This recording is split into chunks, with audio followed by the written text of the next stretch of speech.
కుటుంబాలు కూడా కదిలి వచ్చేటట్టుగా బిగ్గరగా హల్లెలూయా, దేవునికి మహిమ కలుగును గాక, దేవునికి స్తోత్రం కలుగును గాక. ప్రతి నెల కూడా ఈ విధంగా ప్రార్థన కూడిక ఏర్పాటు చేయడం జరిగింది. ఈ ప్రార్థన కూడిక క్రమము తప్పకోకుండా మీలో కొంతమంది ప్రతి నెల కూడా వస్తూ ఉన్నారు. అందును బట్టి నేను మిమ్మల్ని సంతోషిస్తూ అలాగే మిమ్మల్ని ఆశీర్వదించాలని నా విజ్ఞాపన ప్రార్థన, రాత్రికాలపు ప్రార్థన, వేకుజామున ప్రార్థన అన్నిటిలోనూ మిమ్మల్ని జ్ఞాపకం చేసుకుంటున్నాను. సియోనులో ఉన్నటువంటి దేవుడు మిమ్మల్ని దీవించి ఆశీర్వదించును గాక. చాలా తక్కువ మందికి ఆశీర్వాదాలు కావాలనుకుంటాం, కొంతమంది మాత్రమే చెప్పారు. బహుశా నా భాష అర్థం కాలేదేమో. మీలో కొంతమంది రెగ్యులర్గా వస్తున్న వారిని ప్రభు ఆశీర్వదించును గాక. రాని వారి సంగతి ఏంటి? వారిని కూడా ప్రభు ఆశీర్వదించును గాక. హల్లెలూయా. అలాగే మనం పెట్టే ఈ లైవ్ వీడియో కొంతమంది చూస్తూ ఉన్నారు, అభినందిస్తున్నారు, ఆత్మీయంగా బలపడుతూ ఉన్నారు. వారిని బట్టి కూడా మన నందికొట్కూరు తరపున, మన తరపున హృదయపూర్వకమైన వందనాలు. వారిని కూడా దేవుడు దీవించి ఆశీర్వదించును గాక. సమయం చాలా తక్కువ ఉన్నది, చాలా సమయం అంతా పోగొట్టేసుకున్నాం మనం. సమయం ఎంత అవుతుందంటే 10 నిమిషాలు తక్కువ 9. నేను ముగించవలసిన సమయం ఎంతో తెలుసా? 9 లేదా 9:15 నిమిషాలు. ఈ 9 లేదా 15 నిమిషాలు అంటే టోటల్ కలిపితే 25 నిమిషాలు. 25 నిమిషాలలో ఏం చెప్పాలి? హల్లెలూయా. అందుకే వచ్చే నెల నుండి కొద్దిగా ఒక్కరోజు దేవునికి, ఒక్కరోజు ప్రత్యేకంగా మీకోసం నేను తప్పకుండా ప్రతి క్షణం ప్రార్థిస్తున్నాను.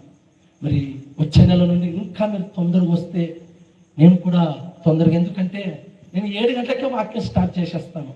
కానీ అందులో కొన్ని మీరు మిస్ అవుతారు కదా, వాక్యం వినకోకుండా.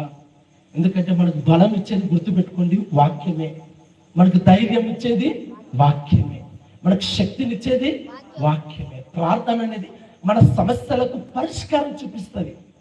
ప్రార్థన అనేది మన సమస్యల నుండి కలుగ చేస్తుంది అనమాట. కాబట్టి మనము వాక్యానికి ఎంత సమయం ఇస్తే అంతగా ఆశీర్వదించబడతాం. పైగా ఈ శ్రమలు, ఈ శోధనలు, కష్టకాలమందు ఎలా బ్రతకాలో, ఎలా ఆత్మీయతలో నిలిచి ఉండాలో మనం నేర్చుకుంటాం. కాబట్టి ఈరోజు మరి కొద్దిగా అయినా కొన్ని మాటలైనా మనం పంచుకోవాలని ఆశపడుతున్నాను. నా ప్రసంగం యొక్క అంశం ఏంటంటే దేవుడు నీకు విడుదల కలగ చేయనుగాక. నా ప్రసంగం యొక్క అంశము దేవుడు నీకు విడుదల కలగ చేయాలి. మనిషికి విడుదల లేక మనిషి సమస్యల మధ్య కొట్టిమిట్టాడుతూ, ఆ సమస్యల మధ్యలోనే నలిగిపోతూ, ఆ సమస్యలకు ఒక ముగింపు దొరకక, పైగా నాలాంటి వారు లేదా ఇరిగింటి వారు, పురిగింటి వారు, రక్త సంబంధికులే ఇదిగో చూపుడు వేలతోటి నేను నిందిస్తూ, అమ్మ ఫోన్ కట్ చేస్తాను, చూపుడు వేలుతోటి నేను నిందిస్తూ, ఈ చూపుడు వేలుతోటి నువ్వేదో తప్పు చేస్తావని, ఏదో చేస్తావని చెప్పేసి నలుగురిలోనో లేదా కొడుతునో ఇంకో రకంగా నేను నిందల పాలు చేస్తూ ఎంతో కురింగిపోయినటువంటి నీకు విడుదల కలగ చేయాలి. యాక్చువల్గా నేను 3 ప్రసంగాలు రాసుకొని వచ్చాను మీ ప్రాంతానికి. ఒక ప్రసంగమేమో దేవునికి నువ్వు లెక్క అప్పచెప్పాలి, అర్థమవుతుందా? రెండో ప్రసంగమేమో నీకు ఎందుకు దరిద్రం చుట్టుకుంటుంది నీ ఇంటికి, అర్థమవుతుందా? ఎందుకు నీ ఇంటికి దరిద్రము చుట్టుకుంటుంది. మూడో ప్రసంగము విడుదల. ఈ 3 ప్రసంగాలు నా ప్రార్థనలో నేను ఎదుట పెట్టుకొని ప్రార్థించినప్పుడు ప్రభు నాతో మాట్లాడింది లేదా చెప్పమన్న వాక్యం ఏంటంటే విడుదల కలగాలి. విడుదల లేకపోతే చావు తథ్యం. విడుదల కలగకపోతే మరణము సమీపించేస్తుంది. విడుదల లేకపోతే ఇంకా చచ్చి భూమిలో పాతుకుపోతాం. అలా నువ్వు చావకూడదని, అలా నువ్వు చచ్చిపోకూడదని, అలా మరణించకూడదని ఈ వాక్యము ఈ సమయంలో దేవుడు బయలుపరిచాడు. ఎందుకో నాకు తెలియదు, కానీ కొంతమంది చావాలి అని అనుకుంటుండొచ్చు. బహుశా మీరైతేనేమి, ఈ లైవ్ వీడియో చూసే వారైతేనేమి, ఎందుకో నాకు తెలియదు, కానీ ఒకటే ప్రారంభన 2 రోజుల నుండి ఈ రోజు కొరకు నేను ప్రార్థిస్తున్నాను. 3 ప్రసంగాలు పెట్టుకున్నాను. 3 ప్రసంగాలలో ఈ వాక్యం చెప్పు, ఈ వాక్యం చెప్పు, విడుదల నేను చేస్తాను. నువ్వు చావద్దు, నువ్వు చచ్చిపోవద్దు, నేను నీకు విడుదల కలగజేస్తాను. ఎందుకు చావును కోరుకుంటున్నావు? ఎందుకు చావు కోరుకొని దానికోసం దీనికోసం ప్రాకులాడుతూ, దాన్ని వేసుకొని దీన్ని వేసుకొని ఉరి వేసుకొని మరణపు అంచుల వరకు పోయి కొట్టు మిట్టాడుతూ ఆ రోగ బంధకాల మధ్య ఎలా నలిగిపోతుందో అర్థం కావడం లేదా? విడుదల ఇవ్వబోతున్నాడు, మీరు నమ్మండి. విడుదల కలగజేయబోతున్నాడు, మీరు విశ్వసించండి. విడుదల కలగజేయబోతున్నాడు, ఖచ్చితంగా విడుదల కలగజేయబోతున్నాడు. మరి ఏంటో ఆ వాక్యం తీసుకున్నాం. రండి, ద్వితీయోపదేశ కాండము 15వ అధ్యాయము, పేజీ నంబర్ 158. మొదటి వచ్చిన 7వ సంవత్సరాంతమున బాగా వినండి. మరలా ఇంటికి వెళ్ళిన తర్వాత సరే ఈ లైవ్ ఇలాగనే ఉంటుంది, మరలైనా చూసుకోవచ్చు వాక్యాలు.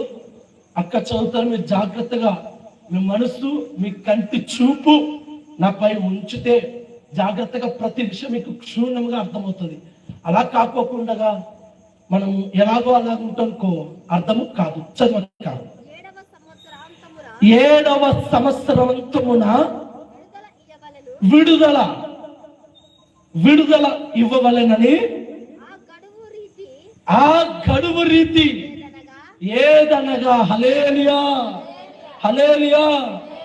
ఇక్కడ చేరి ఉన్నటువంటి ఇశ్రాయేలు యొక్క సమాజానికి ఒక మాట సెలవిస్తున్నాడు. అయ్యా ఇశ్రాయేలు ప్రజలారా, మీరు 6 సంవత్సరాలు కష్టపడండి, 6 సంవత్సరాలు పనులు చేసుకోండి, 6 సంవత్సరాలు ఏదైనా చేసుకోండి. కానీ 7వ సంవత్సరం వస్తుంది కదా, ఆ 7వ సంవత్సరమున విడుదల ఇవ్వాలి. విడుదల లేకపోతే మరలా ఉపకారం కష్టం, మరలా ఆశీర్వాదాలు రావడం కష్టం, మరలా పంట పొలాలు పొందుకోవడం కష్టం.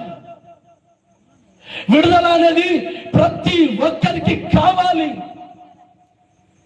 మీలో కొంతమంది పొలాలు వేసిన వాళ్ళు ఉన్నారు కదండి, పొలాలు వేస్తారు కదా, పొలాలు వేసిన తర్వాత ఆ పంట కోసిన తర్వాత మరలా వెంటనే పంట వేసేస్తారా?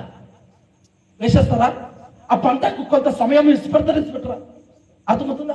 ఆ పంటకు కొంత సమయము విడిచిపెడతారు. ఆ పంట సమయం అయిపోయిన తర్వాత మరలా విత్తనము వేస్తాం, వేసిన విత్తనం మరలా మొలకెత్తడం ఖాయం. అలాగునే మనకు కూడా విడుదల దేవుడు ఇవ్వబోతున్నాడు. అది 7వ సంవత్సరమా, 6వ సంవత్సరమా, లేకపోతే ఈ రోజే లేదా రేపు విడుదల దేవుడు ఇవ్వబోతున్నాడు.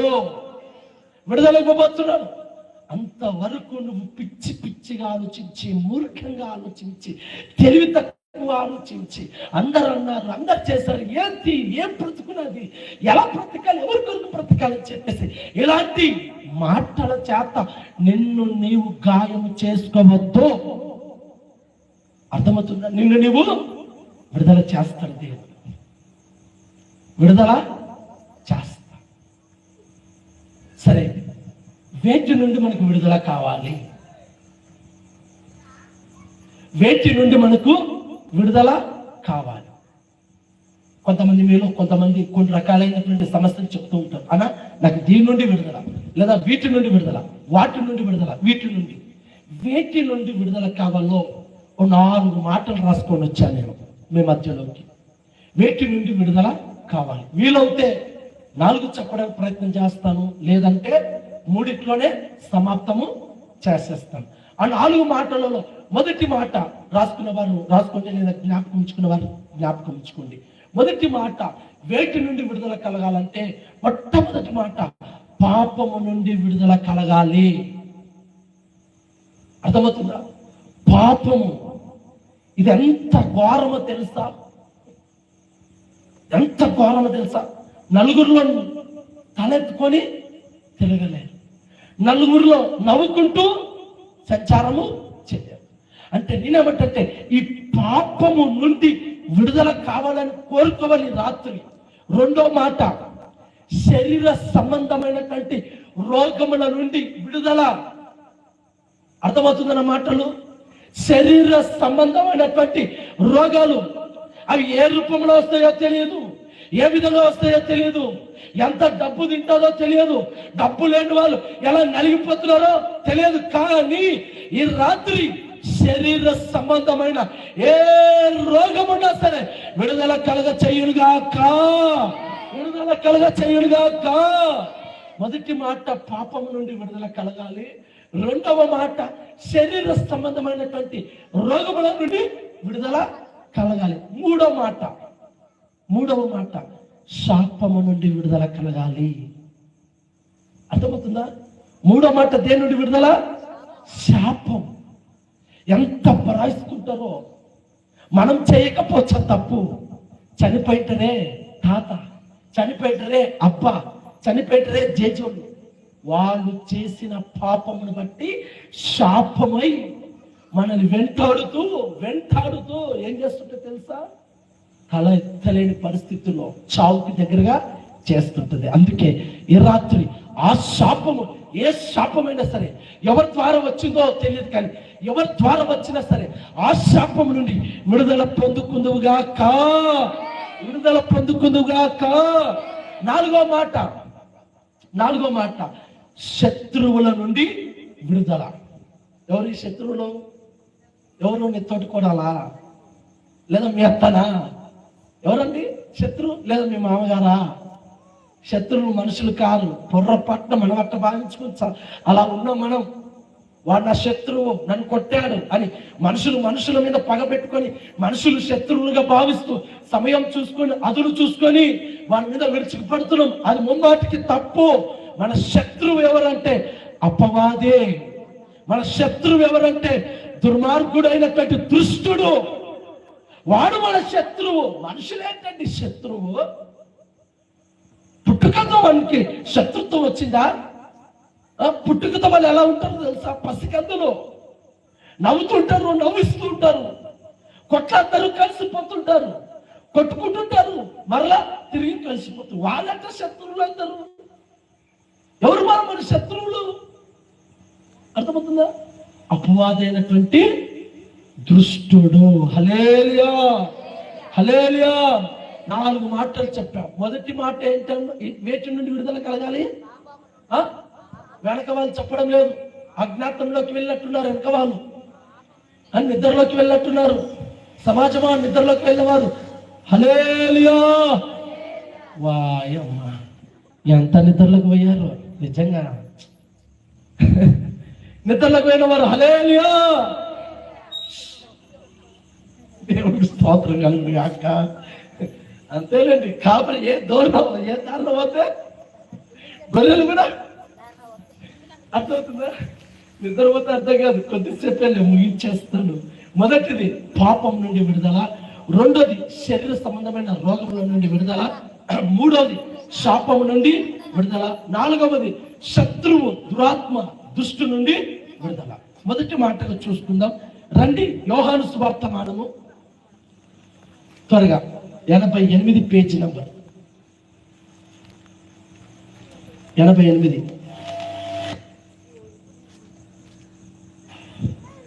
8వ అధ్యాయం మొదటి నుంచి కొన్ని వచనాలు చదువుతారు, చూడండి.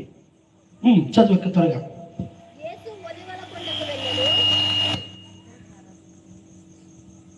హల్లెలూయా, హల్లెలూయా.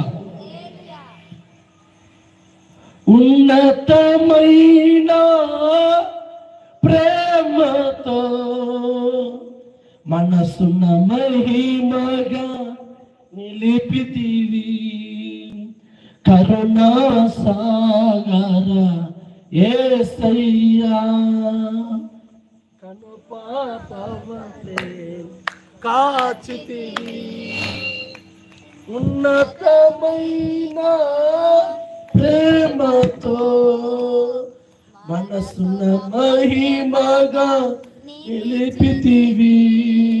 హల్లెలూయా. చదవక్క. యేసు ఒలివల కొండకు వెళ్ళెను. యేసు ఒలివల కొండకు వెళ్ళెను.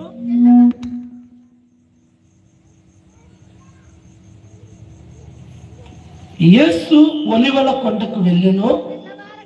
తెల్లవారగానే వినండి, యేసు ఒలివ కొండకు వెళ్ళాను. తెల్లవారగానే యేసు తిరిగి దేవాలయంలోనికి రాగా ప్రజలందరూ ఆయన యుద్ధకు వచ్చిరి కనుక ఆయన కూర్చుండి వారికి బోధించుచుండెను. శాస్త్రులను పరిచయులను, బాగా వినండి, శాస్త్రులైతేనేమి లేదా పరిచయులైతేనేమి పెద్ద పెద్ద వాళ్ళు కలిగిన వారందరూ కూడా వ్యభిచారం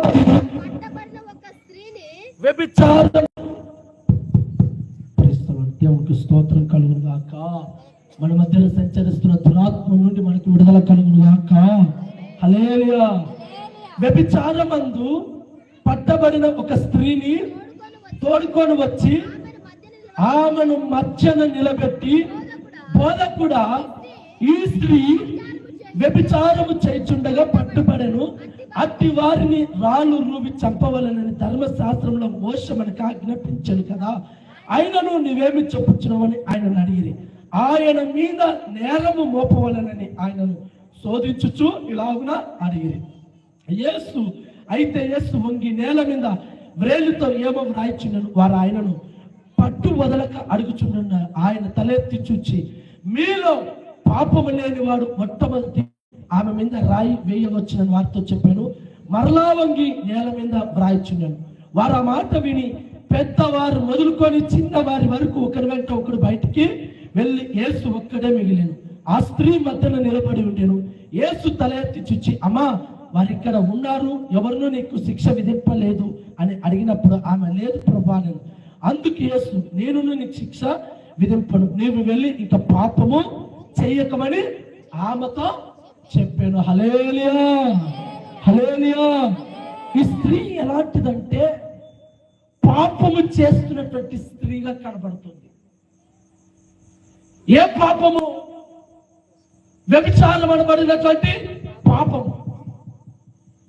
వ్యభిచారం చేస్తూ చేస్తూ తిరుగులాడుతూ ఉంది, ఇష్టానుసారంగా సంచరిస్తుంది. దేవుడు సృష్టించినటువంటి ఆదిలోనే మోషే గారి ద్వారా రాయించబడినటువంటి ఆ ధర్మశాస్త్రంలో రాయబడి ఉంటుంది. పురుషుడే కానీ స్త్రీనే కానీ అక్రమ సంబంధాలు కలిగి పాపము చేస్తూ ఆ పాపంలోనే మునిగిపోతే, అట్టి వారి పట్టుబడితే వాళ్ళను రాళ్లతో కొట్టి చంపేయాలి అని ఒక శాస్త్రం అనేది నియమించబడింది. ఆ శాస్త్రాన్ని అడ్డం పెట్టుకొని ఈ స్త్రీని ఎవరి దగ్గర పట్టుకొచ్చారు? యేసు దగ్గరికి పట్టుకొచ్చారు. ఎందుకు యేసు దగ్గరికి పట్టుకొచ్చారంటే, యేసు ఎలాగైనా పట్టుకోవాలి, ఇరికించాలి, ఎలాగైనా సరే నిందలు మోపాలి, ఎలాగైనా సరే యేసు దేవుడు కాదని అందరి ఎదుట నిరూపించాలని చెప్పేసి పెద్ద పెద్ద వాళ్ళందరూ కలిసి ఒక స్త్రీని పట్టుకొని వచ్చారండి. ఆ స్త్రీ ఏడుస్తూ రోధిస్తూ రోడ్డంతా పరిగెత్తుకుంటూ వస్తుంది. అర్థమవుతున్న మాటలు, పరిగెత్తుకుంటా వస్తూ ఉంది, ఏడుస్తుంది. ఎవరు కూడా దయ జాలి చూపించలేదు. అయ్యో స్త్రీ కదా, ఎందుకు కొట్టాలి? ఆ పురుషుడు ఎదిగి ఆ పాపం చేసిన ఆ మగ వ్యక్తి ఎదిగి, ఆ మగ పిల్లోడు ఎదిగి వాడు పట్టుకొని వచ్చి వాణి ఈమెను ఇద్దరు కలిపి రాళ్లతో కొట్టి చంపాలని ఆలోచన చేయక అతన్ని తప్పించేసి ఈ అమ్మాయిని మాత్రమే పట్టుకొని వచ్చి యేసు క్రీస్తు ఎదుట నిలబెట్టి ఈ అమ్మాయి పాపం చేసింది, రాళ్లతో కొట్టి చంపాలి కదా అని నిలదీసి ఇరికించాలని ఎన్ని ప్రశ్నలండి, ఒక్కరు కాదంట. మీరు అక్కడ చదివినట్లయితే పెద్దవాళ్ళు మొదలుకొని చిన్న పిల్లల వరకు ఏ పని ఉందండి చిన్నపిల్లలకు? అర్థమవుతున్న మాటలు పెద్ద బహుశా మరి చిన్నపిల్లలకి ఏ పని ఉంది? ఈ చిన్నపిల్లలకి ఏం తెలుస్తుంది? ఆ వ్యభిచారం చేసిన స్త్రీ అని. అంటే వీళ్ళల్లా కుమ్మక్కయ్యి, వీళ్ళల్లా ఒకటై, అర్థమవుతుందా? వీళ్ళల్లా పిల్లలు మొదలుకొని పెద్దవాళ్ళ వరకు కూడా పెద్దలైనటువంటి వారు పిల్లలకి ఏం నేర్పించారో నేర్పించిన నేర్పని మాటల చేత ఆ స్త్రీని పొట్టి చంపాలని చూస్తే నా యేసు క్రీస్తు ఏం చేశాడో తెలుసా? ఏం చేశాడమ్మా? ఏం చేశాడు తల్లి? అర్థమవుతున్న మాటలు? వంగి కూర్చొని నేల మీద రాస్తూ ఉన్నాడు. అంటే నేనేమంటానంటే నేను ఇంకొక రకంగా సాదృశ్యంగా తీసుకుంటున్నాను. మన తలరాత దేవుడు మార్చబోతున్నాడు. నేల మీద కూర్చొని, ఇదిగో ఈ అమ్మాయి పాపం చేసింది కదా, మీలో ఎవరైతే పాపము చేయలేదో వాడు మాత్రమే మొదటి రాయి వేయాలి. వాడు మాత్రమే వేయచ్చు, వాడు మాత్రమే రాయి వేసి చంపచ్చు. ఇంకెవరు వేయడానికి వీలు లేదు. ఆ మాట చెప్పగానే అక్కడున్న పిల్లల కానుంచి పెద్దల వరకు, అయ్యో నేను వేయడానికి అర్హుడను కాదు, నేను శిక్షించడానికి అర్హుడను. అంటే నేను ఎందుకు ఈ మాట చెప్తున్నానంటే, ఎవరైతే పాపము చేత పట్టుపడ్డారో యేసు క్రీస్తు నామములో వాళ్ళకు రావాల్సిన శిక్ష వెళ్ళిపోవడుగాక, ఆ శిక్ష తప్పించబడుగాక, ఆ శిక్ష తప్పించబడి విడుదల కలగ చేయుడుగాక. విడుదల కలగ చేసి దేవుని ఎదుట ఒక మంచి సాక్షిగా ఉండుగాక.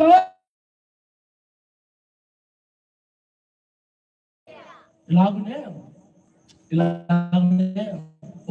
ప్రాంతంలో గ్రామంలో పాతకాలం, ఇప్పుడు కొత్త కాలం కాబట్టి సిజరింగ్లు, ఆపరేషన్లు, వెంటనే సులువు అయ్యేటట్టుగా సూదులు అవన్నీ వచ్చాయి. ఆ కాలం, పాత కాలంలో మంత్రస్థానులు అనేవాళ్ళు ఉండేవారు. వింటున్న మాటలు? మంత్రస్థానులు అనేవాళ్ళు ఉండేవారు. వాళ్ళ పని ఏంటంటే,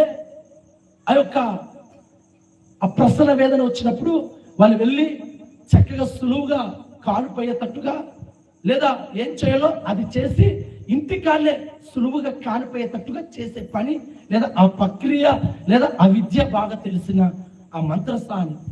అయితే ఒక రోజున ఒక దైవజనుని దగ్గరకు వచ్చింది.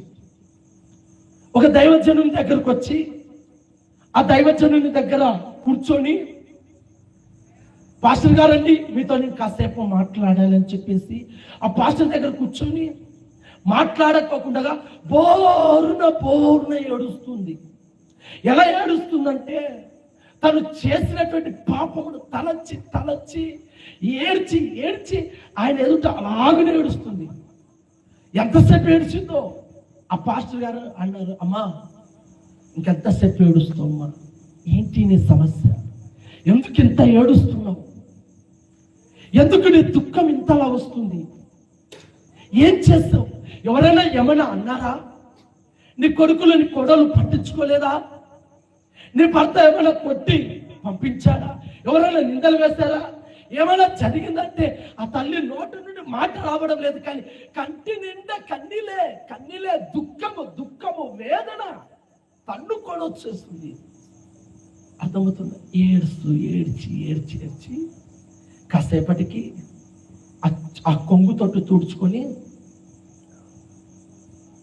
పాస్టర్ గారు మీరు చెబుతున్నారే, మీరు ప్రకటిస్తున్నారే, ఈ దేవుడు నన్ను కూడా క్షమిస్తాడా, ఈ దేవుడు అంత క్షమించే గుణం ఉందంటవా అని ఈ స్త్రీ ఆ పాస్టర్ గారితో అడుగుతుంది. ఆ పాస్టర్ అంటున్నారు, అమ్మా నువ్వు ఎంతటి పాపం చేసినా సరే నా దేవుడు నిన్ను క్షమిస్తాడు, నా దేవుడు నిన్ను మన్నిస్తాడు, కానీ ఇంక మీదట నువ్వు పాపము చేయకూడదు, ఇంక మీదట నువ్వు ఆ రోత బ్రతకకూడదు, ఇంక మీదట అదే చెడు వ్యసనము కలిగి ఉండకూడదు, వదిలేయాలి, అలా ఏదైనా దేవుడు క్షమిస్తాడు అన్నప్పుడు ఆ స్త్రీ ఏమంటుందో తెలుసా? మంత్రస్థాని, లేదు పాస్టర్ గారు, ఇంకా మీదట ఇంతటి ఘోరమైన పాపం నేను చెయ్యను, ఇంకా చెయ్యను, ఇంకా చెయ్యనే. నీకు కాదు, ఇదిగో నువ్వు ప్రకటిస్తున్నావే, నువ్వు చెప్తున్నావే, ఆ దేవుడికి నేను మాట ఇస్తున్నాను అని చెప్పి, సరేమ్మా, ఇంతకు ఏ సమస్య వల్ల ఇంత ఏడుస్తున్నావు, ఎందుకు ఇంతలా గుక్కి పట్టి ఏడుస్తున్నావు, ఏంటి ఆ పాపము ఏంటి అని అన్నప్పుడు ఆ తల్లి అప్పుడు చెప్తుంది, ఏం లేదంటే నాకు ధనాశ ఎక్కువ, నాకు ధనాశ ఎక్కువ, డబ్బంటే మహాపిచ్చి, నాకు నగలంటే మహాపిచ్చి అండి. అవి కనుక చూశానంటే దాన్ని పొందుకోవడానికి ఎలాంటి పనైనా చేస్తాను నేను. దానికోసము ఏది చేయకూడదు అంటారు అదే చేస్తాను. అక్కడ న్యాయం ఉందా అన్యాయం ఉందా నాకు అనవసరం. నాకు డబ్బు పిచ్చి, నాకు నగల పిచ్చి, నాకు బంగారు పిచ్చి. ఆ పిచ్చి వల్ల న్యాయం ఉన్నా లేకపోయినా నేను అది చేసే తీరుతానంటే, ఇంతకు ఏ పని చేసావమ్మా అని పాస్టర్ అడిగితే, లేదయ్యా,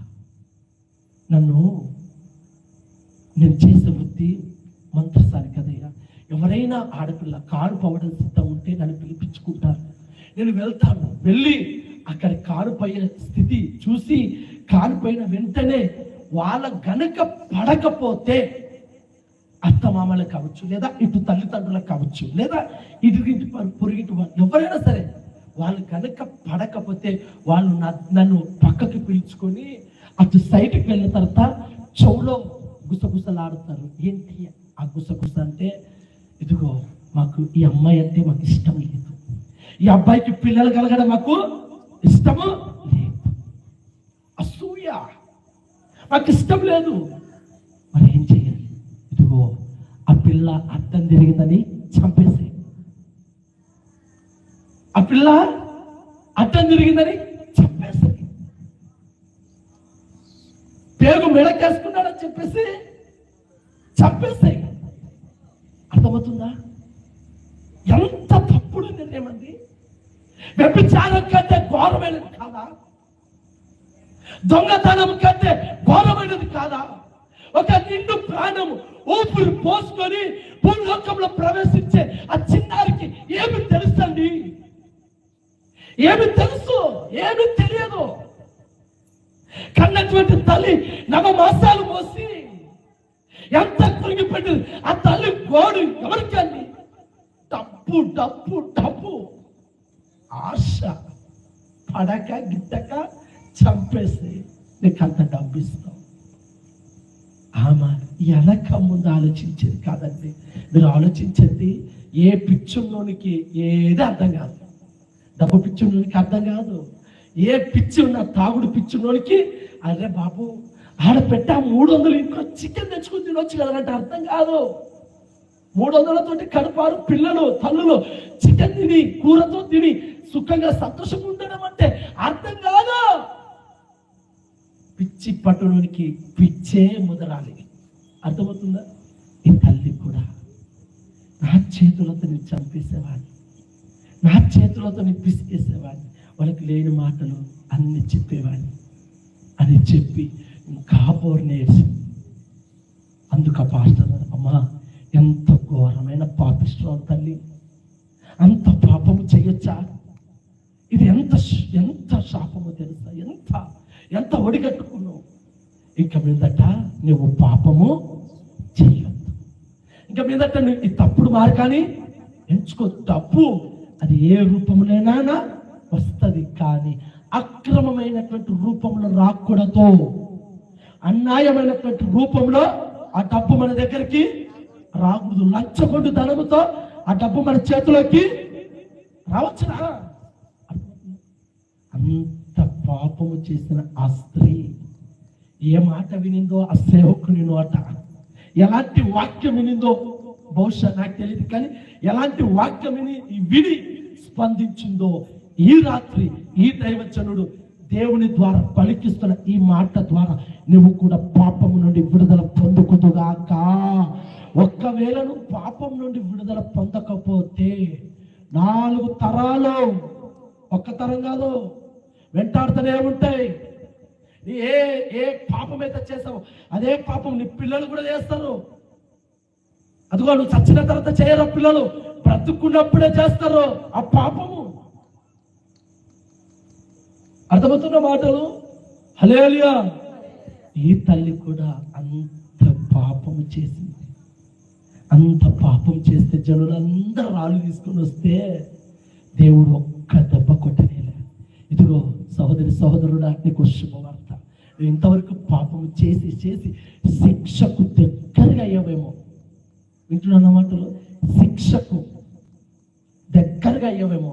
ఆ శిక్ష నుండి నువ్వు విడుదల పొందుకోవాలంటే పాపమును విడిచిపెట్టేసి, పాపం జోలికి వెళ్ళొద్దు, తాగుడు జోలికి వెళ్ళొద్దు, తిరుగుడు జోలికి వెళ్ళొద్దు. ఒక సాక్షిగా నువ్వు మారాలి. మారిన వారినే దేవుడు విడుదల కలగ చేసి దేవుని సన్నిధిలో నిలబెట్టునుగాక. పాపము నుండి విడుదల కలగాలి అని ఎవరు ఆశపడారో వెంటనే ఆకాశము తెరవబడి విడుదల కలగ చేయనుగాక. ఈ అలవాటు నేను మానుకోవాలని ఎందరు మనస్ఫూర్తిగా కోరుతున్నారు. అలాంటి వారికి ఉన్న ఆ చెడు అలవాటు తొలగిపోవునుగాక. ఆ వ్యసనపు అలవాటు తొలగిపోవునుగాక. హల్లెలూయా, హల్లెలూయా. దేవునికి సమస్త మహిమ కలుగునుగాక. రెండో మాట, మొదటి మాట పాపము నుండి విడుదల. నువ్వు ఎంత పాపము చేసినా, శిక్షకు దగ్గరగా వచ్చినా నీకు తెలియదు. శిక్ష దగ్గరకు వస్తున్న సంగతి కూడా. బ్రతుకుతున్నావు, ఏదో బ్రతుకు చేసుకుంటున్నావు, పని ఏదో పని. కానీ శిక్ష గనుక వచ్చిందంటే నేను బ్రతికించుటే పడతారామో కాదు. ఎంత డబ్బు పోసినా బ్రతకలేవు, ఎంత ధనము పోసినా, ఎంత స్పెషల్ స్పెషల్ స్పెషల్ మరి డాక్టర్లను పిలిపించినా శిక్ష శిక్షనే. ఆ శిక్ష నీ దగ్గర రాకూడదంటే ఈ రోజునే ఆ శిక్షకు తగినట్టుగా పశ్చాత్తాపపు పడాలి. అప్పుడు విడుదల కలుగ చేస్తాడు. రెండో మాట కూడా చూసుకుందాం. యోహాను రాసిన సువార్త 5వ అధ్యాయము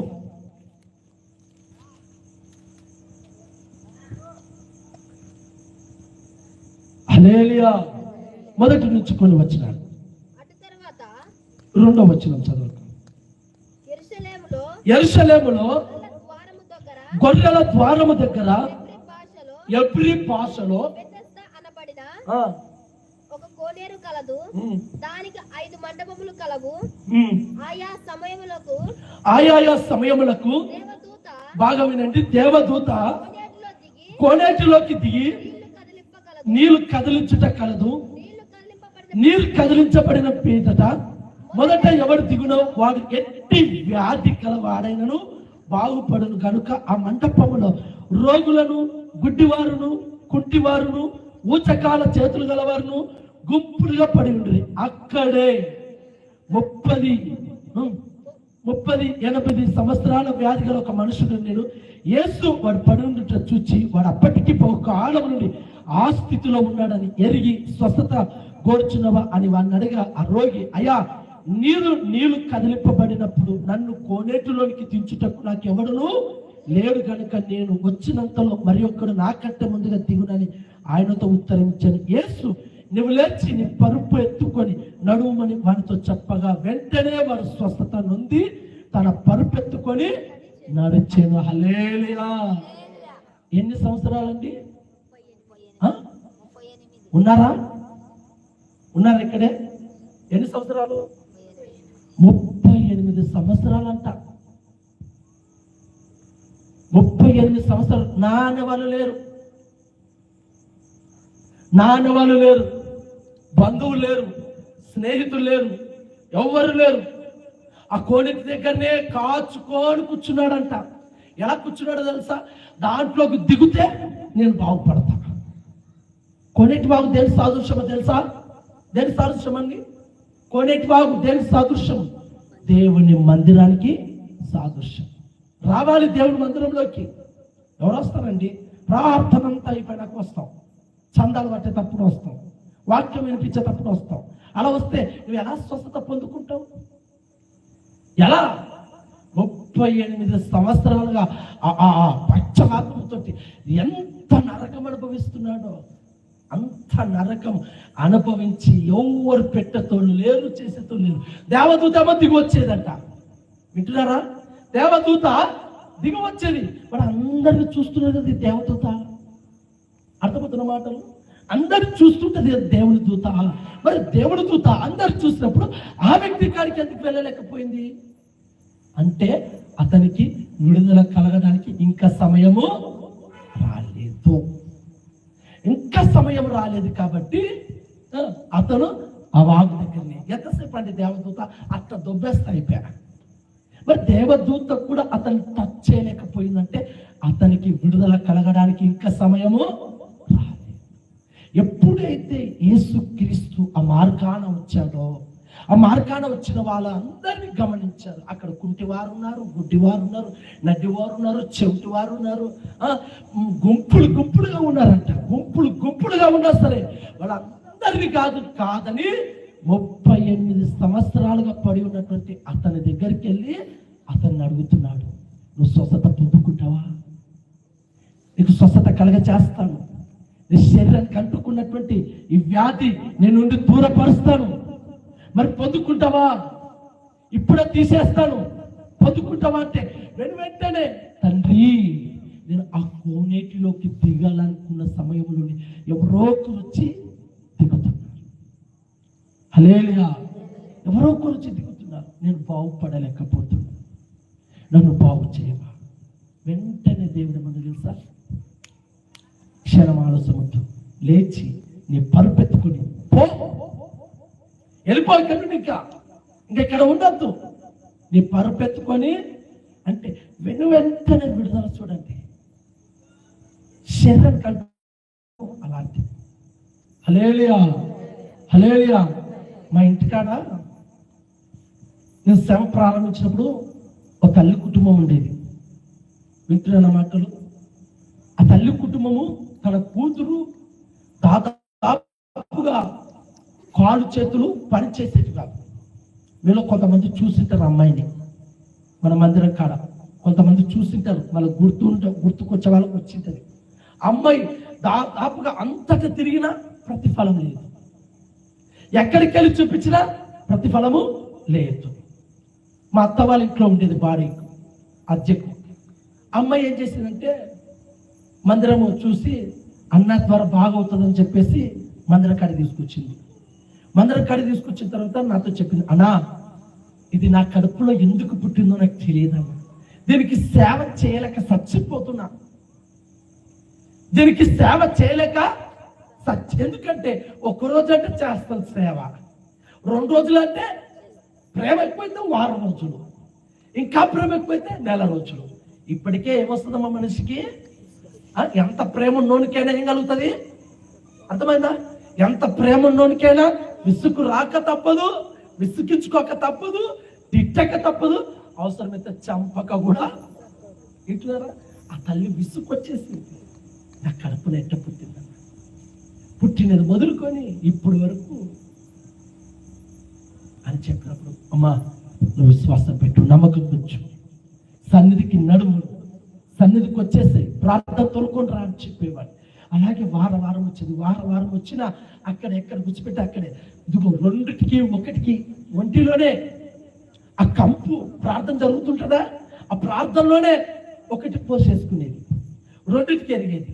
పక్కనున్న వాళ్ళు అసహించుకునే వాళ్ళు, అయ్యో వాసన అయినా నేనైతే పట్టుకుంటామంటారు. అట్లా దాదాపుగా 2 సంవత్సరాలు అనుకుంటా తిరగంగా ఇప్పుడు ఆ అమ్మాయి ఎంత చక్కగా నడుస్తుందో తెలుసా అండి?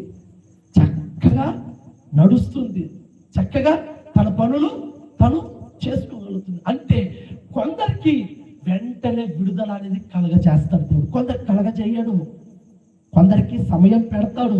ఈ లోపట ఎందుకు బ్రతికాను, ఎవరి కొరకు బ్రతికాను, దేని కొరకు బ్రతికాను, నా బ్రతికపు దరిద్రం ఏంటి ఈ మాటలు? ఇలా విసిగించుకుంటే నీ పట్ల దైవ కార్యాలు ఎలా నెరవేర్చబడతాయి? నా మాటలు అర్థమవుతున్నాయి? ఈ వ్యక్తి 38 సంవత్సరాలు ఎవ్వరు లేరు, ఒక్కడు కూర్చొని ఎంత ఏడ్చింటాడో మహానుభావుడు, ఎంత కుళ్ళుకొని ఏడ్చింటాడో. ఆ ఊహలోకి వెళ్తే నేను వెళ్ళొస్తాను కదా, ఆ ఊహించుకున్నా ఎంత ఏడ్చింటాడు. అయ్యో ప్రభువా, నాకంటే వెనుకొచ్చిన వాళ్ళే బాగా వెళ్ళిపోతున్నారే, నాకంటే వెనుకొచ్చిన వాళ్ళే వెంటనే స్వస్థత. నేనేం చేస్తానయ్యా, ఇంత ప్రార్థిస్తున్నా, అయినా నా రోగము చేత నేను ఇలాగనే ఉండిపోతున్నాను, నా వ్యాధుల చేత ఇలాగే నలిగిపోతున్నాను, ఈ బ్రతికేందుకు బ్రతకాలి అని ఎన్నిసార్లు చావును కోరుకునేటాడో, ఎన్నిసార్లు చావాలనుకునేటాడో. అర్థమవుతుందా? అమ్మా, అలా చావాలనుకోవద్దు. ఆత్మహత్య ఘోరమైన పాపము. ఆత్మహత్య చేసుకునే వాడిని దేవుని రాజ్యంలో చేర్చుకోలేడు. చావు అనేది అదేంతకదే వస్తుంది. ఆ చావు కూడా ఒక డెడ్ లైన్ పెట్టాడు దేవుడు, ఒక సంవత్సరం పెట్టాడు. ఆ చావు కూడా ఏ సంవత్సరమో తెలుసా మీకు? హల్లెలూయా, హల్లెలూయా. ఆ చావుకి ఏ సంవత్సరమో తెలుసా? 70 లేదా 80 సంవత్సరాలు. ఒకవేళ అధిక ఆయుష్ ఉంటే, కానీ ఈ లోపల మనిషి చచ్చిపోతున్నారు. దేవునికి మహిమ కలుగును గాక. అందుకే నేను ఏమంటే, శ్వాసం పెట్టండి. ఖచ్చితంగా నువ్వు ఏ రోగముతో ఉన్నావు నాకు తెలియదు, ఎన్ని సంవత్సరాలుగా బాధపడుతున్నా నాకు తెలియదు, ఎన్ని రోజులుగా చావు కోరుకు నాకు తెలియదు. ఏది ఆశించినా, ఏది చేసినా సరే, ఈ రాత్రి ప్రభు చిత్తమైతే నీకు విడుదల కలగ చేయును గాక. ఆ శరీర సంబంధమైనటువంటి రోగముల నుండి విడుదల కలుగును గాక. విడుదల విడుదల విడుదల కలగ చేయును గాక. సంపూర్ణమైన స్వస్థత పొందుకుందును గాక. పొందుకోవాలి, ఎదురు చూడాలి. కోనేటి వాగు దగ్గర దేవుని మందిరం ఎదురు చూడాలి. తల్లే, నేను ఎన్ని వారాలు తిరిగా, అన్ని వారాలు తిరిగా, కుదరదు. అందుకే మన మందిరంలో ఆ సిస్టమ్ తీసేస్తాం. ఒకప్పుడు ఉండే, మీకు తెలుసో తెలియదు, 7 వారాలు తిరిగాండి అమ్మా, 3 వారాలు తిరిగాండి అమ్మ అని. ఇప్పుడు ఆ సిస్టాలు తిరుగుతూనే ఉండాలి బాగేంత వరకు. అన్యాయస్తుడు కాదు. కాబట్టి ఇప్పుడు నీ పట్ల స్వస్థత ఇచ్చి నేను కాపాడుకున్నాను గాక. 3వ మాట, శాపం నుండి విడుదల. చెప్పమంటారా, ముగించమంటారా? హల్లెలూయా. మౌనం అంగీకారం అంటే ముగించమని అర్థం. మౌనం అంగీకారం అంటే ముగించమంటారా? హల్లెలూయా. మరొక్కసారి నిద్రపోతున్నటువంటి వారందరూ హల్లెలూయా. దేవుడు మిమ్మల్ని దీవించి నిద్రలోకి తీసుకెళ్ళను గాక. నిద్రలో అక్కడ పోతనుకో, ఇంట్లో ఉంటారు, నిద్రలోకి వెళ్తారు. ఎక్కడుంటారు? ఎక్కడుంటారు? హల్లెలూయా. పరదేశులము తండ్రి మేము, పరవాసము కాదు ఇక్కడ అని పాటలు పాడుకుంటా ఎత్తుకొని. హల్లెలూయా. అర్థమవుతున్నా? 3వ మాట చెప్పి నేను ముగించేస్తాను త్వరగా. ఆది కాండము 15వ అధ్యాయము 9వ వచనం, పేజీ నంబర్ 10.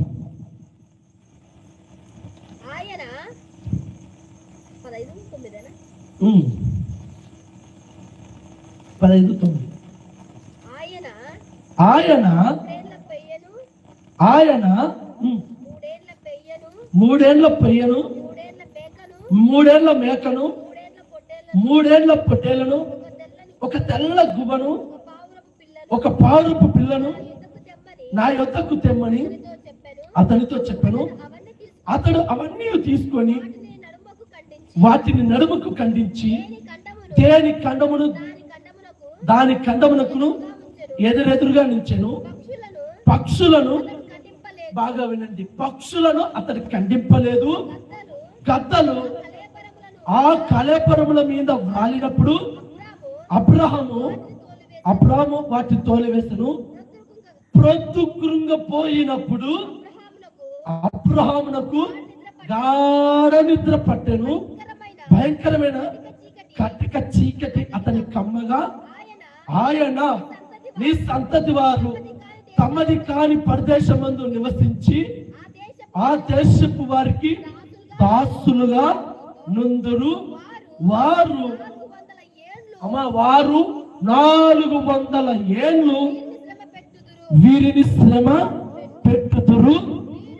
వీరు ఎవరికి దాసులవుదురో ఆ జనములకు నేనే తీర్పు తీర్చెదను. తర్వాత వారు మిక్కిలి ఆస్తితో బయలుదేరి వచ్చేదరు. ఈ శాపం ఎలాంటి శాపము? అర్థమవుతున్న మాటలు చెప్పాను కదా మొదట్లోన. ఈ శాపం ఎలాంటి శాపము? 400 సంవత్సరాలంట. మహానుభావులు 400 సంవత్సరాలు మనం బ్రతుకుతామా? అలా బ్రతకాలనుకున్న వారు ఒకసారి చేతులెత్తి చూపిస్తారా? నేను 400 సంవత్సరాలు బ్రతకాలని వేస్తున్నాము. 400 సంవత్సరాలు బ్రతుకుదురుగా 400 సంవత్సరాలు ఎవరు సాకి చేయరు? మీకు అర్థమవుతుందా? ఎవరు మిమ్మల్ని సాకిని సేవలు 70 ఏళ్ళకి పట్టించుకోలేకున్నారు. 400 సంవత్సరాలు ఎవరు పట్టించుకుంటారు? ఏ బిడ్డ పట్టించుకుంటుంది? ఏ కోడలు పట్టించుకుంటారు? ఏ కొడుకు పట్టించుకుంటారు? అర్థం. మరి 400 సంవత్సరాలు అంటే ఊహించండి ఎంత శ్రమనో. కారణం ఏంటో తెలుసా? ప్రొద్దు కృంగినప్పుడు నిద్రపోకూడదంటే నిద్రపోయాడు. ఆ రోజులలో ఆ 9 దినాలలో ఇలాగనే బలిపీఠం పెట్టి బలిపీఠం మీద నైవేద్యం అంటే పక్షులను కానీ కలెబరాలు కానీ తీసుకొచ్చి నడుముకు వదించి అలాగూ పెట్టేవాళ్ళు. అలాగూ పెట్టినప్పుడు దేవుడు ఏం చేశాడంటే ఆకాశము తెరబడి ఆకాశం నుండి దిగొచ్చి దాన్ని ఆస్వాదించేవారు. మీకు అర్థమే భాష చెప్తాను, వినండి జాగ్రత్తగా. కొత్త కాలంలో ఉన్న మనం దసరా పండుగ వచ్చిందనుకో ఎవరు గుర్తొస్తారు? దసరాకే వేసేది. హల్లెలూయా ఉన్నారా? నేను ఖాళీ గ్రౌండ్కి చెప్తున్నానా? ఖాళీ గ్రౌండ్కి చెప్తున్నానా? దసరాకే కదా వేసేది పొగ. రైట్ తల్లి వచ్చారు ముందుకి. దసరా ఎవరికి వేస్తాం? మనల్ని విడిచినటువంటి పెద్దలను తీసుకొచ్చి ఫోటో ఆడబెట్టి ఆ ఫోటో ముందర ఆయనకి ఇష్టమైన చికెను, ఆయనకి ఇష్టమైన బీడికట్ట, ఆయనకి ఇష్టమైన కళ్ళు, ఆయనకి ఇష్టమైన సారాయి, ఆమెకి ఇష్టమైన ఆకు ఒక్క అన్ని కూడా తీసుకొచ్చి ఆ పటం ముందర పెట్టి మమ్మీ తిను. బతుకున్నప్పుడు పెట్టరు వీళ్ళు, బతుకున్నప్పుడు తిను. ఇదివరకు എനിക്ക് ఒకసారి చెప్పినట్టున్నా, మళ్ళీ చెప్పాలా? హల్లెలూయా హల్లెలూయా. ఒకసారి ఒక వ్యక్తి మా అన్ననే మా పెదనాన్న చనిపోయినాడు అనమాట. మా పెదనాన్న చనిపోయినాక మా అన్న మా వదిన ఇద్దరికి పడేది కదా సరిగా. మా వదిన మీద పీకలంత కోపం ఉండేది.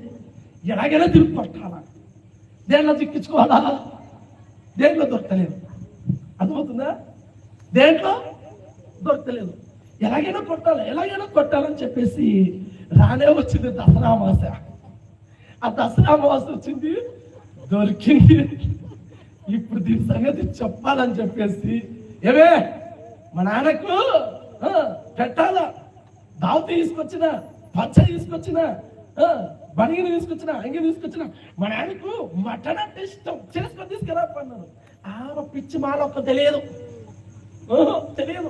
సరే అని చెప్పేసి ఆమె వంట వండేసి అన్ని వేసేసి ఆడబెట్టింది ఎదురుగా. ఆయన తీసుకొని వెళ్ళి ఆడబెట్టాడు. ఎలాగైనా కొట్టాలనుకున్నాడు కదా, ఇప్పుడు ఏం చేస్తాడంటే ఆడబెట్టి నానా దిగినా ఉనయనానికి ఇష్టమైనట్టు పెట్టా, ఉనయనానికి ఇష్టమైన దౌతు పట్టించా, త్వరకనైనా అని చెప్పేసి. ఎందుకంటే పక్కన వాళ్ళు నమ్మేయాలి కదా, తొందరగా వచ్చి పట్టామంటే నమ్మరు కదా, వాళ్ళ పుట్టింట్లోకి వెళ్ళి చెప్తే కష్టం కదా. అట్లని చెప్పేసి కొద్దిసేపు అలాగే చెప్పి మొత్తానికైతే నేను మీ నాన్నరా. అర్థమైందా? వచ్చిన తర్వాత ముక్క తీసుకొని నోట్లో పెట్టుకున్నాడు, ముక్కలో ఉప్పు లేదు. రెండు మీకు అర్థమైందా? వీడు కావాలని కొడుతున్నాడు. ఆ పిచ్చి మాడొక్కరికి తెలియక మా మామ నన్ను కోరుతున్నాడు. మొదట్లో కూడా అడ్డ కొట్టేవారు బతుకున్నప్పుడు, సచ్చినాక కూడా. ఈ సచ్చినాడు ఇప్పటికీ నన్ను వింటున్నారా? ఈ సచ్చినాడు ఇప్పుడు కూడా నన్ను లోపల తిట్టుకుంటూ, తనులు తిట్టుకుంటూ అది తక్కువైందని ఇది తక్కువైంది చాతనైన కాలికి ఊతికి చిన్న ముక్కలలో ఏరుకొని తిని ఆ బట్టలలో తుడుకొని ఊగిపోయి తర్వాత అడ్డము పొద్దున్న లేచేసరికి ఏమో పొయ్యాలలో ఎలా ఉందో తెలుసా, కందిపప్పు ఉబ్బినట్టు ఉప్పింది. అర్థమవుతున్న మాటలు. నేనేమంటానంటే ఇదిగో పితరులు చేసిన పాపం. ఈయన కూడా అలాంటి పని చేశాడు. దేవునికి అర్పించవు కదా, అర్పించిన తర్వాత నువ్వు ఎలా ఉండాలి? ఎలా ఉండాలి? ఒక ఇంట్లోనంట ఒక భార్య భర్త ఒకటి అనుకున్నారు. ఏమనుకున్నారంటే, దేవుడు కనుక నా కుటుంబంలో ఒక కార్యం జరిగితే ఈ సేవకునికి, ఈ సంఘానికి, ఈ పరిచర్యకు అంత డబ్బు ఇస్తా అనుకున్నా. వింటున్నారా? అంత డబ్బు ఇస్తా, ఓ 10,000 రూపాయలు ఇస్తా, మీకు అర్థమైన భాషలు చెప్తున్నాను అని అనుకున్నారు. అనుకొని సేవకునికి చెప్పలేరు, ఏం చేసలేరు. అనుకున్న తర్వాత కొన్ని రోజులకు వాళ్ళు అనుకున్న కార్యం నెరవేర్చబడింది. వింటున్నారా మాటలు? నెరవేర్చబడింది. నెరవేర్చబడిన తర్వాత ఇప్పుడు వీళ్ళు అర్పించాలి కదా కానుక, వీళ్ళు ఇవ్వాలి కదా. అందులో మొగుడు పెద్ద పీసినారుడు. వింటున్నారా? పెద్ద రూపాయి పోనిచ్చేవాడు కాదు. ఈ తల్లేమో ధారాళంగా ఇచ్చే మనసు అనమాట. జ్ఞాపకం చేసుకున్నారు ఇద్దరు. జ్ఞాపకం చేసుకుని సేవకునికి ఇవ్వాలి కదా, మనం ఒప్పుకున్నాం కదా, మన కార్యాలు చేస్తారని చెప్పేసి భర్తకు తెలియకోకుండా భర్త మాట్లాడారు. ఆ రోజు ఇద్దరం కలిసి ఒప్పుకున్నాం కదా, ఇద్దరం కలిసి మాట్లాడుకున్నాం కదా, నన్ను ఏమన్నాడులే అనుకుంది ఈ తల్లి. పాపం అనుకుంది. వెళ్ళి ఆ 10,000 రూపాయలు సేవకుని చేతిలో పెట్టి ఇంటికి వచ్చింది.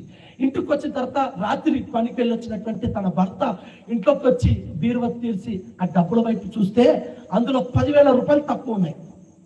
10,000 రూపాయలు తక్కువ ఉన్నప్పుడు భార్యను పిలిచాడు.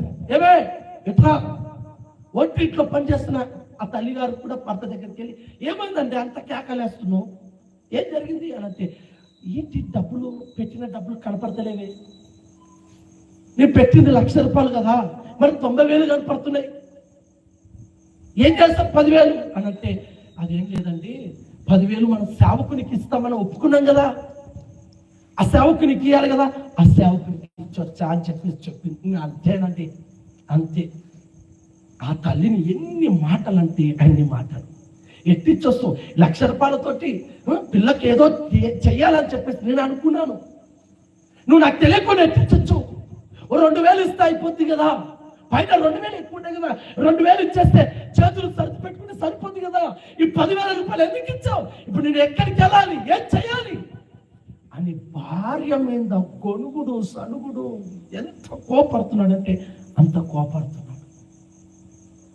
నేనెందుకు ఈ విషయం చెప్తున్నా తెలుసా? ఇలాగనే ఈ అబ్రహాం కూడా అలా చేశాడు. దేవుడికి ఇచ్చాడు. ఇచ్చిన తర్వాత ఎలా ఉండాలి? పండుకోవచ్చునా, నిద్రపోవచ్చునా? అర్థమవుతుందా? దేవునికి నువ్వు ఒప్పుకున్న తర్వాత ఇవ్వాలి. ఇచ్చిన తర్వాత మరలా నేను అంత ఇస్తేనే అనవసరంగా ఒప్పుకున్నాను, అనవసరంగా ఇచ్చాను, ఈ డబ్బులు ఉంటే ఈరోజు నాకు ఏదో తెగేది కదా, ఈరోజు పొదుపు లేదు ఇంకే ఏదో తెగేది కదా, అనవసరంగా ఇచ్చుకున్నానే అని మరలా తెగ కూర్చొని ఆలోచన చేస్తే శాపాలు కాకపోతే ఇంకేమొస్తాయి? శాపాలు కాకపోతే ఇంకేమొస్తాయి? అప్పులు కాకపోతే ఇంకేం పెరుగుతాయి? ఇచ్చిన తర్వాత దాని గురించి ఆలోచించవచ్చునా? అర్థమవుతుందా? ఇచ్చిన తర్వాత ఇప్పుడు నువ్వు డాక్టర్కి వెళ్ళావు, డాక్టర్లు చూపించుకుని నువ్వు అయ్యో 10,000 రూపాయలు పెడితేనే అని అనుకుంటావా? 10,000 పోతే పోనమ్మా నా ఆరోగ్యం బాగుందమ్మా అనుకుంటావా? అర్థమవుతుందా? అలాగనే ఈ అబ్రహాం కూడా దేవునికి సమర్పించి కనిపెట్టుకొని ఉండాలి కదా. కనిపెట్టుకోకుండా ఏం చేస్తున్నాడంటే పడుకొని నిద్రపోతున్నాడు. ఆ నిద్ర వల్ల ఆ దేవునికి ఇవ్వవలసిన సమయం ఇవ్వలేకపోవడం వల్ల 400 సంవత్సరాలమ్మా, 400 సంవత్సరాలు. ఎంత శ్రమ తెలుసా? ఊహించుకోండి అమ్మా, ఈ 400 సంవత్సరాల శాపం నీ మీద కూడా వస్తుంది, జాగ్రత్త. ఒకవేళ నువ్వు బ్రతికి ఉండకపోవచ్చేమో, నా జీవితం 70 సంవత్సరాలు 80 సంవత్సరాలు 100 ఏళ్ళు చచ్చిపోతా, ఇంకా చచ్చేదెవరో బ్రతికేదెవరో ఎవరికి తెలుస్తుంది అని అనవచ్చేమో. ఆ శాపం నీ పిల్లలు భరాయిస్తారు. అది నీకు ఇష్టమా? చదవండి మరొకసారి కింద చదవక 14వ వచనం త్వరగా. వారు 400 ఏళ్ళు వీరిని శ్రమ పెట్టుదురు, వీరు ఎవరికి దాసులవుతురో ఆ జనములకు నేనే తీర్పు తీర్చుదురు. తర్వాత వారు మిక్కిలి ఆస్తితో బయలుదేరి వచ్చేదరు. నీవు క్షేమంగా నీ పితరుల యొద్దకు పోయేదవు, మంచి వృద్ధాప్యమందు పాత పెట్టబడుదురు. ఇతనేమో క్షేమంగా వెళ్తారంట, ఇతని సంతానమేమో 400 సంవత్సరాలు శాపానేమో మోయాలంట. ఎట్టుందో చూడండి, ఎట్టుందో చూడండి. అర్థమవుతుందా? విడుదల, శాపము. ఒకవేళ చచ్చిపోయినటువంటి వారు ఏదైనా పాపం చేశారేమో, మీకు గుర్తుండకపోవచ్చు, మీకు తెలియకపోవచ్చు. ఈ రాత్రి అడగండి, ప్రభువా నా పూర్వీకులు ఏదైనా పాపం చేశారేమో, నా పూర్వీకులు ఎవరికైనా అన్యాయం చేశారేమో, నా పూర్వీకులు ఎవరినైనా ముంచారేమో, నా పూర్వీకులు ఎవరి దగ్గరనైనా అన్యాయంగా తీసుకున్నారేమో, వారిని బట్టి నా మీదకి వచ్చిందయ్యా శాపము, వారిని బట్టి నా పిల్లల మీదకి వచ్చిందయ్యా. ఇప్పుడు ఆ శాపం నుండి నాకు విడుదల కావాలయ్యా, ఆ పాపము నుండి నాకు విడుదల కావాలి. అర్థమవుతున్న మాటలు? శాపము నుండి విడుదల కలుగునుగాక. ఈ చివరి మాట ఒకటి చదివించేసి ముగించేస్తాను. లూకా సువార్త మనం 13:10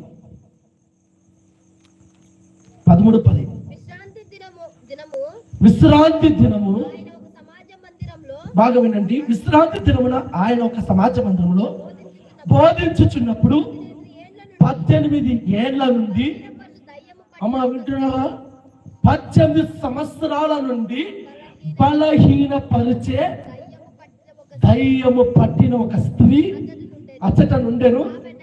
ఆమె నడుము వంగిపోయి ఎంత మాత్రమున చక్కగా నిలబడలేకపోయాను.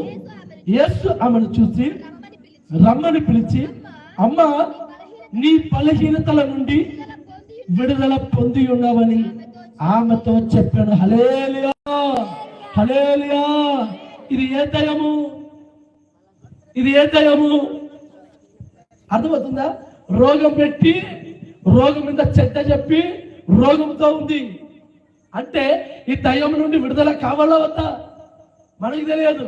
ఏంటి, ఎప్పుడు రోగంతో పడిపోతుంటావు, ఎప్పుడు వ్యాధితో పడుతుంటావు, అది నొస్తుంది ఇది నొస్తుంది అంటుంటావు అని అంటుంటావు. కానీ అలా చేసేది ఏంటో తెలుసా? దయ్యము.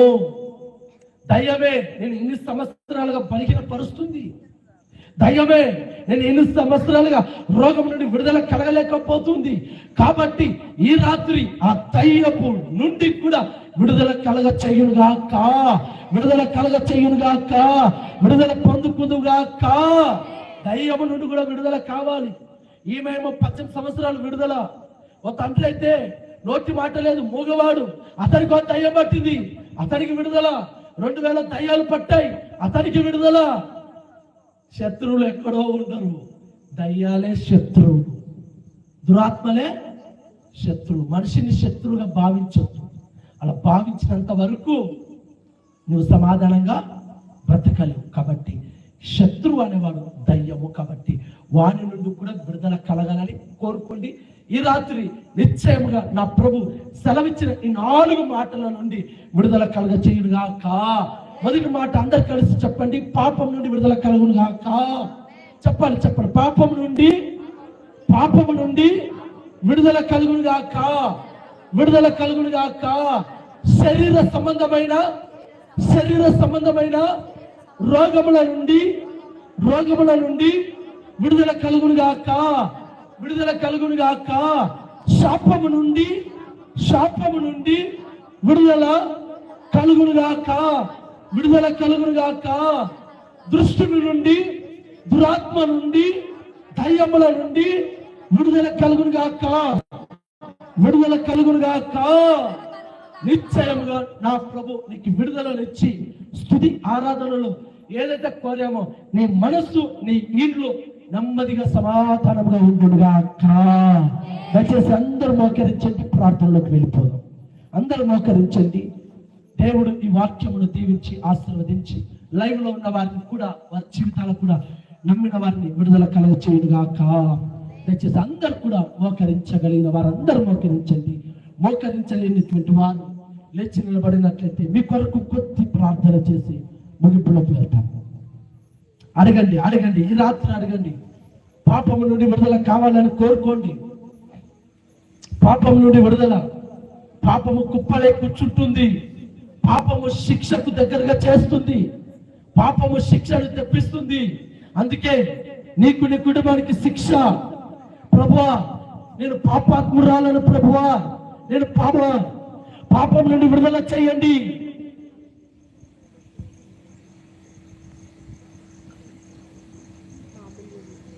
చేసుకో, ప్రార్థన చేసుకో. పాపము నుండి విడుదల, పాపము